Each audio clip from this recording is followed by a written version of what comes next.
کبھی ایسا ہوا ہے کہ آپ نے دل سے دعا مانگی، آنکھوں میں آنسو تھے، یقین بھی تھا، مگر پھر بھی دعا فوراً قبول نہ ہوئی۔ ایسے میں دل سوال کرتا ہے کہ آخر اللہ میری دعا کیوں نہیں سن رہا؟ لیکن حقیقت یہ ہے کہ اللہ خاموش نہیں ہوتا، بلکہ وہ آپ کے لیے بہترین وقت کا انتخاب کر رہا ہوتا ہے۔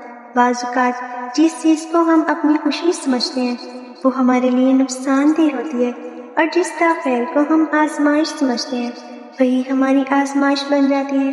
اللہ تعالیٰ قرآن مجید میں فرماتا ہے، اور ہو سکتا ہے کہ تم کسی چیز کو ناپسند کرو حالانکہ وہ تمہارے لیے بہتر ہو، اور ہو سکتا ہے کہ تم کسی چیز کو پسند کرو حالانکہ وہ تمہارے لیے نقصان دہ ہو۔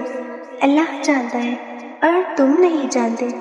یہ آیت ہمیں سکھاتی ہے کہ اللہ کی ہر تقدیر میں حکمت ہے۔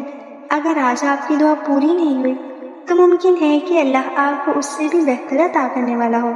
یاد رکھیں، اللہ اپنے بندے کی ہر دعا سنتا ہے۔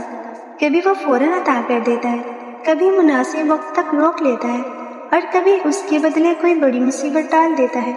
مومن کے لیے ہر صورت میں بھلائی ہی بھلائی ہے، اس لیے مایوس نہ ہو، اپنی نمازوں کو مضبوط کریں، استغفار کو معمول بنائیں، اور اللہ پر مکمل بھروسہ رکھیں، کیونکہ جب اللہ دیتا ہے تو ایسے انداز سے دیتا ہے کہ انسان اپنی پچھلی بے صبری پر شرمندہ ہو جاتا ہے۔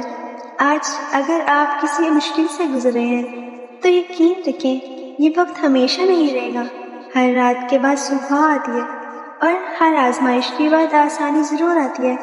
اپنے رب سے تعلق مضبوط کریں، اس سے مانگتے رہیں، اور کبھی امید کا دامن نہ چھوڑیں، کیونکہ اللہ اپنے بندوں کو کبھی تنہا نہیں چھوڑتا۔ اگر یہ پیغام آپ کے دل کو چھو گیا تو اسے دوسروں تک بھی پہنچائیں۔ ہو سکتا ہے آپ کی وجہ سے کسی مایوس دل میں امید کی ایک نئی روشنی پیدا ہو جائے۔ اگر آپ کو یہ ویڈیو پسند آئے تو ویڈیو کو لائک اور چینل کو سبسکرائب ضرور کریں۔ شکریہ۔